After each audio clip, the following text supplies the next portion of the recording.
রোজাদারকে ইফতার করানো। নবী করিম সাল্লাল্লাহু আলাইহি সাল্লাম বলেছেন, মান ফাত্তারা সাইমান ফালাহু মিসলু আজরিহি মিন গায়রি আন ইউনকাসা মিন আজরিহি শাইআ। যদি কেউ কোনো রোজাদারকে ইফতার করায়, আল্লাহ রাব্বুল আলামিন ওই রোজাদারের রোজার কারণে তিনি যে সওয়াব পেয়েছেন তারটা তিনি পাবেন, অতিরিক্ত বোনাস হিসেবে যেই লোকটা ইফতার করালো রোজাদারকে, আল্লাহ তাআলা তাকে সমপরিমাণ সওয়াব দান করবেন। ভাইরা আমার, আমরা রমজান মাসে কেউ চাইলেও 30টার বেশি রোজা রাখতে পারবো? 30টার বেশি রোজা রাখার কোনো সুযোগ আছে? ছোট পোলাপান আছে, তারা দিনে 2-3টা করে রাখে, কিন্তু প্রাপ্তবয়স্ক কোনো মানুষ রমজান মাসে দিনের বেলায় একটা বেশি রোজা রাখার সুযোগ আছে?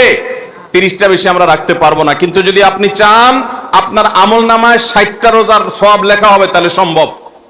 আর সেটা কিভাবে? আপনি 30টা রোজা নিজে রাখলেন, আর 30 দিন একজন রোজাদারকে ইফতার করালে তার রোজা রাখার সমপরিমাণ সওয়াব আপনার অ্যাকাউন্টে জমা হয়ে যাবে।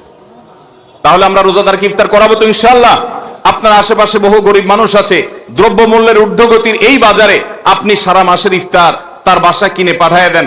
আপনি প্রতিদিন একটু ইফতার একটু প্লেটে করে পাঠিয়ে দেন। আপনি কোনো পথচারী পথিক পথে হয়তো ইফতারের সময় হয়ে গেছে, বাসায় যেতে পারে না, গাড়িতে আছে, একটু পানির বোতল একটু খেজুর কিনে তাদেরকে দিয়ে দেন। সামান্য একটু প্রচেষ্টা বিপুল পরিমাণ সওয়াব আমাদের পাওয়ার সুযোগ তৈরি হবে। এই জন্য রমজানের বিশেষ আমল হলো